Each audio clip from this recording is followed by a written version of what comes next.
الله الرحمن الرحيم يجعلون أصابعهم في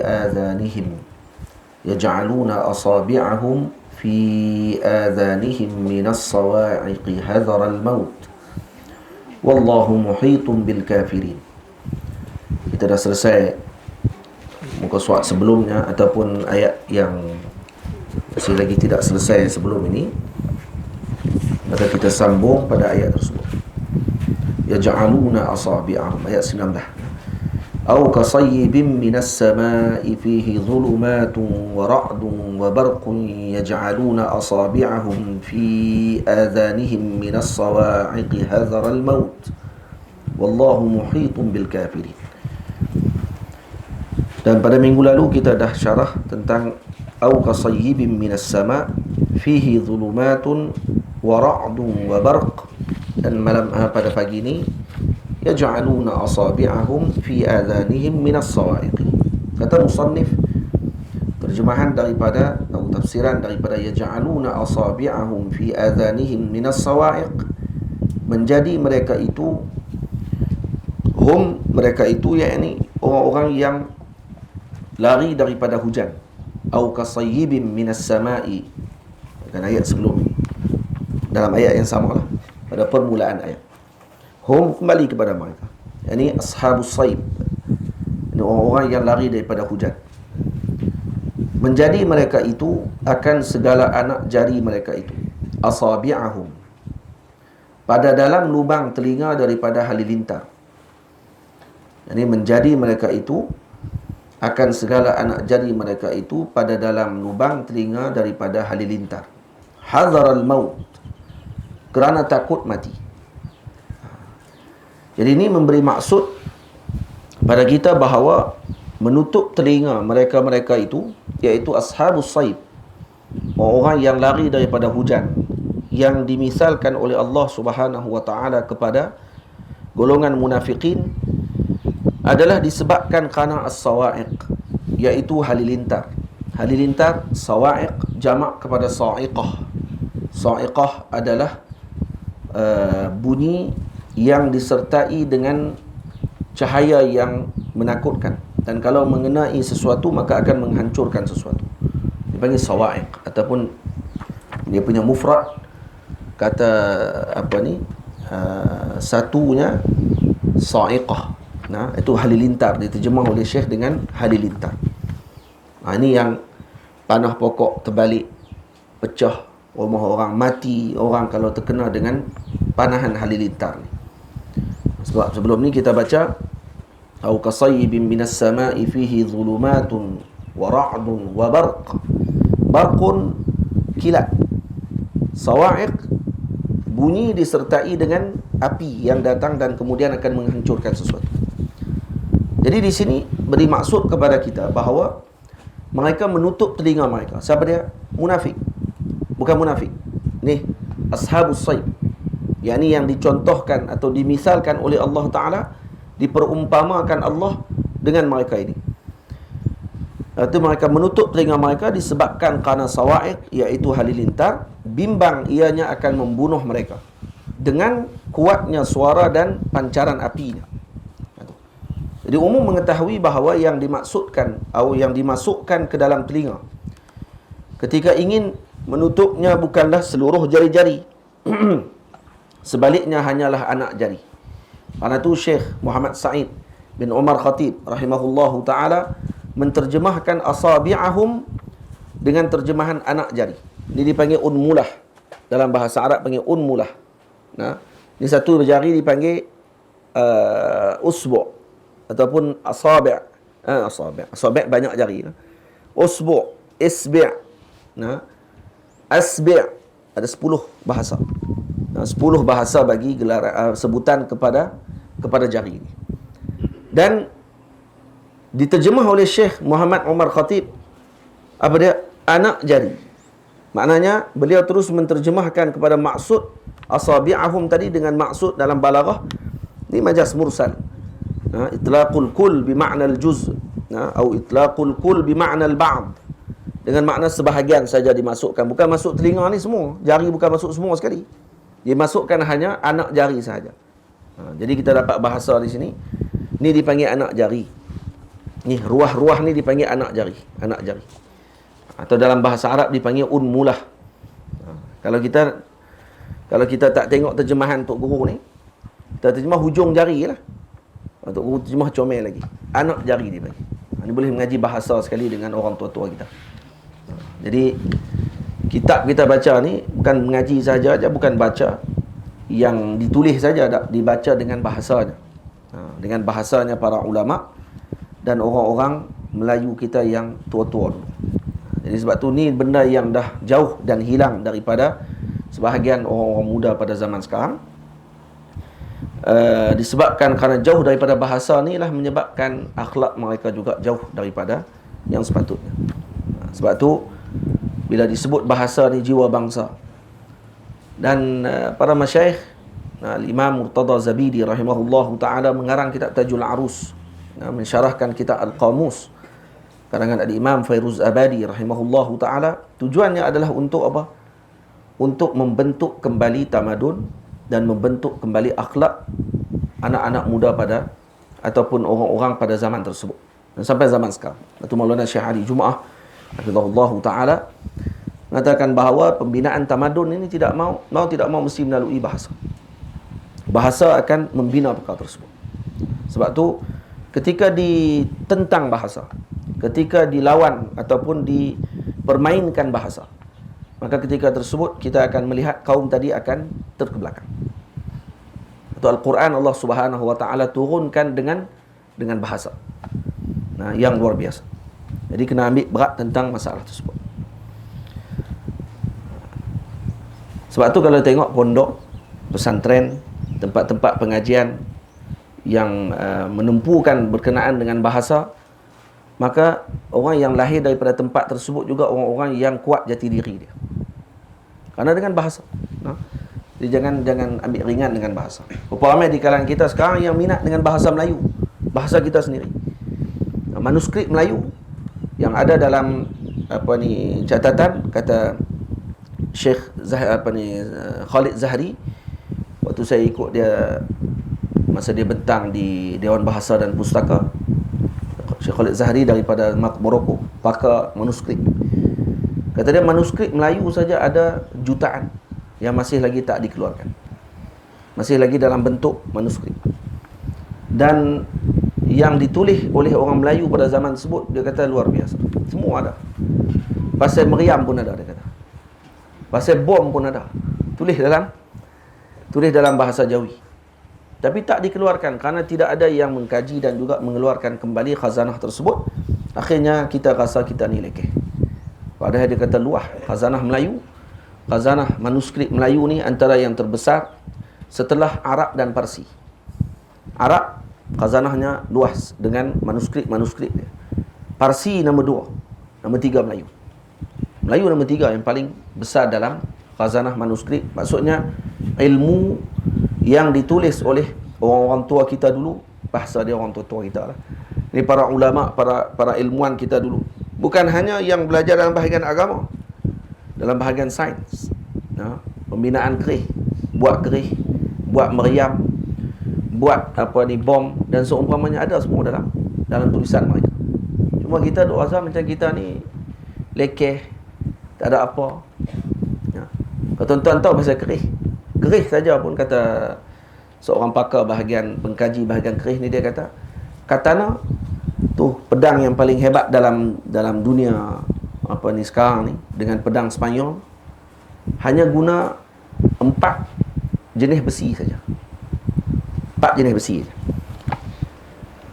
Kerih Melayu sekurang-kurang untuk jadi satu kerih kena guna 7 besi. 7 besi paling kurang. Taming sari 20 besi. 20 jenis besi. Tu yang jadi taming sari. Jadi kalau kata katana yang hebat, kata boleh potong besi, yang tu guna 4 besi saja atau 3 besi saja dah cukup kuat dah. Senjata Melayu lebih daripada tu lagi. 7 besi perlu dilakukan dia ditempa ataupun dimasukkan ke dalam api dan dilalui dengan pamor dan seumpama pamor dah. dengan letakkan dengan baja dan seumpamanya, maka jadi kerih songkuangnya 7 besi. 7 besi. Tu paling kurang kerih biasa aja tu. Kalau Tamim Sari hak duduk sekarang ni dekat Sultan Sultan Perak. Tamim Sari ada dekat Sultan Perak sekarang ni. Yang Sultan Nazri pegang. Tapi katanya yang betulnya sekali duduk di Kuala Kangsar dalam istana Bukit Candan. Itu yang ada Tamim Sari. Tamim Sari ada dalam tu. Tak berani orang pegang. Malam-malam gerak. Tamim Sari yang Hang Tuah pegang tu 20 jenis besi digunakan. Ampuh. Memang luar biasa. Maksudnya persenjataan Melayu saja pun pada kerihnya saja yang kecil tadi ni, itu saja pun dah menunjukkan peradaban dan ketinggian ilmunya orang Melayu. Jadi jangan rasa lekeh dengan bangsa kita, dan jangan rasa lekeh dengan bahasa kita sendiri. Moga-moga Allah Taala kembalikan balik peradaban tersebut. Amin ya rabbal alamin. Lepas tu kena baca kitab-kitab para ulama, tengok bahasa mereka dan seumpamanya, dan ambil bahasa tadi dan digunakan dalam masyarakat kita. Baik, umum mengetahui bahawa yang dimasukkan ke dalam telinga ketika ingin menutupnya bukanlah seluruh jari, sebaliknya hanyalah anak jari. Maka Syekh Muhammad Sa'id rahimahullah terus menterjemahkan maksud asabi', iaitu jari-jari tadi, yang bermaksud jari-jari kepada segala anak jari. Tuan-tuan jangan cari dalam kitab, tak ada hak yang ditulis ni. Hak ni saya tulis kat sini. Ada orang dia cari tamana hak dia baca ni. Dia tengok tak ada pun, dia kata pendek je tulis. Tak, ni saya tulis. Memang tak jumpa. Yang ni akan keluar kitab nanti insya-Allah. Insya-Allah. Saya dalam proses mengarang balik hasyiah kepada Tafsir Nurul Ihsan. Hasyiah ni maksudnya syarah kepada syarah. Ataupun syarah lah. Nak kata hasyiah sebab tak ada syarah pun. Syekh tulis terjemah. Ataupun ada syarah juga sikit. Jadi saya lebih kepada syarah kepada Tafsir Nurul Ihsan. Jadi ini bagi memudahkan para guru lah khususnya untuk baca dan faham apa yang ditulis dalam Tafsir Nurul Ihsan. Agar tafsir ni dikhidmati dengan baik. Sebab tak ada lagi yang menulis taklid secara lengkap bagi kitab Tafsir Nurul Ihsan. Tapi tak tahulah bila nak siapnya. Ni baru duk tulis sikit-sikit. Baru sampai ayat yang ke-19. Baru tulis sampai ayat 19 aja. Setiap minggu saya akan tulis yang baru. Setiap kali nak main kelas ni, pagi-pagi ni, saya akan tulis balik mana yang saya tengok daripada kitab-kitab para ulama. Kemudian ditulis. Moga-moga nanti jadi panduan. Dan juga kalau ada tambahan daripada orang yang akan datang, akan tambah pula lah selepas. Tak tahulah bila nak siap ni. Bila nak siap tu tak tahu. Ni baru juzuk pertama, muka surat 1 ni. Muka surat yang pertama selepas Alif Lam Mim, ayat lepas baru muka surat tu saja. Yang ni saja pun dah ada tak silap dah berapa puluh muka surat dah untuk syarahan ni saja. Baik. Jadi bila mana dia terjemah dengan maksud asabi' tadi dengan anak jari. Ya Allah Subhanahu wa taala meletakkan dengan sebutan asabi' bagi menggambarkan betapa golongan tersebut, yakni ashabus saib, orang yang takut dengan hujan ni, yang lari ni, yang digambarkan atau dimisalkan, diperumpamakan Allah kepada golongan munafik. Mereka diletakkan Allah dengan sebutan asabi' bagi menggambarkan betapa golongan tersebut sangat takut dan cempera. Cempera bahasa Melayu.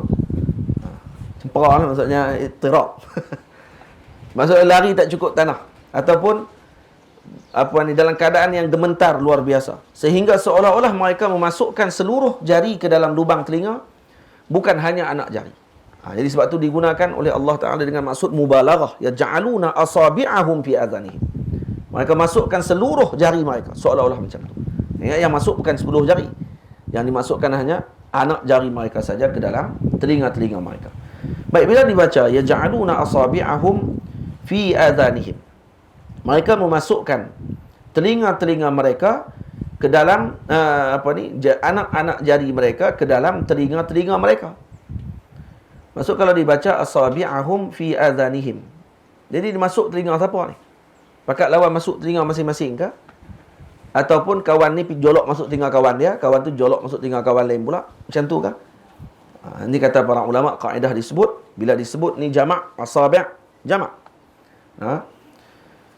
Dan hum juga jamak. Ataupun fi adhanihim, adhan pun jamak juga. Sebab tu kata ulama dalam bahasa Arab, kaedah sebut apa dia? Muqabalatul jam'i bil jam'i. Apa dia? Muqabalah al-jam'i bil jam'i taqtadi al-ifrada. Ini hak orang mengaji boleh tulis lah. Kalau dia mengaji dia tulis. Tulis apa? Muqabalatul jam'i bil jam'i. Yang ni dimuqabalahkan, diletakkan sekali jamak dengan jamak, maka makna dia apa dia? Makna dia adalah ifrad, untuk satu. Maksudnya masing-masing. Mereka meletakkan telinga ataupun anak-anak jari mereka ke dalam telinga mereka masing-masing. Itu maksudnya. Mana masing-masing? Kalau kita tengok ni tak ada di semua sebutan ni tak ada. Ni saya sebut. Kalau nak sebut masing-masing, kerana daripada kaedah ulama sebut muqabalatul jam'i bil jam'i taqtadi al-ifrada. Contoh lain dalam Quran Allah Taala sebut idza qumtum ila as-salah faghsilu wujuhakum. Faghsilu wujuhakum. Kalau kamu sekalian bangun untuk menunaikan salat, maka buat apa? Faghsilu wujuhakum. Maka basuhlah kalian semua muka-muka semua. Nak basuh muka siapa ni? Basuhlah semua muka-muka semua. Muka-muka siapa? Saya basuh muka apa ni Ilhamuddin. Ilhamuddin basuh muka ni, muka Wildan. Wildan. Basuh muka Wildan. Dia tengok kamera tengok kita, lepas tu dia pakai tak apa, pergi kamera lah tengok kita.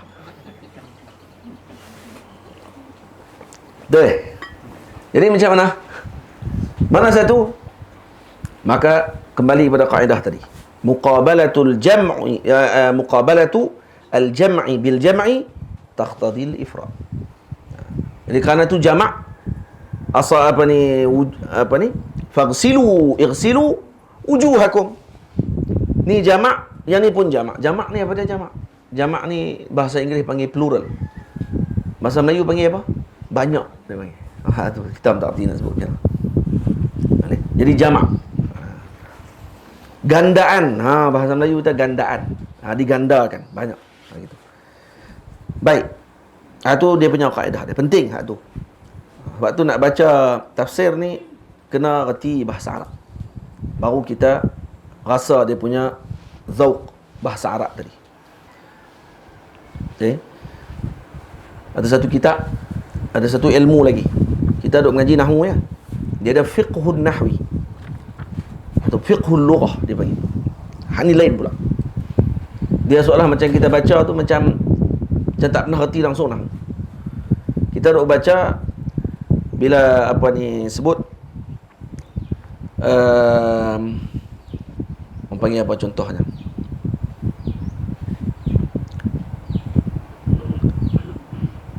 Ma ana biqari. Contoh. Nabi kata ma ana biqari'in. Dengan contoh satu lagi disebut la aqra. Apa beza dua kalimah tadi? Maksud lebih kurang aja. Saya tak baca, saya tak mau baca, ataupun la astati' an aqra dengan ma ana biqari'. Ayat lebih kurang sama. Tapi uslubnya berbeza. Dan Nabi guna dengan istilah ataupun dengan uslub ma ana biqari'in. Semua tu ada dalam perbahasan fiqhul lughah ataupun dalam fiqhun nahwi. Maka ada seorang ulama namanya Syekh Samurra'i rahimahullah, hafizahullah rahimahullah taala. Asal meninggal dah. Syekh Samurra'i, dia ada karang dalam kitab dia 4 jilid berkenaan masalah tersebut. Masalah macam mana nak faham bahasa Arab ni dengan uslubnya. Maksud lebih kurang sama. Penggunaan kalau kita terjemah lebih kurang sama tak, tapi sebenarnya tak sama. Tak sama pada kedalaman dan juga maksudnya. Itu semua membantu untuk kita membaca tafsir, untuk membaca Al-Quranul Karim. Kerana Al-Quran adalah kalam Allah Subhanahu wa taala. Kata fauq kulli kalam. Dia lebih tinggi daripada segala kalam yang ada. Mereka menutup telinga-telinga mereka daripada bunyi halilintar adalah kerana bimbang akan kematian. Disebabkan suara halilintar tadi, sawa'iq. Ini secara jelas disebutkan oleh Allah Ta'ala setelahnya. Apa Allah Ta'ala sebut? Hadzaral maut. Tengok tu.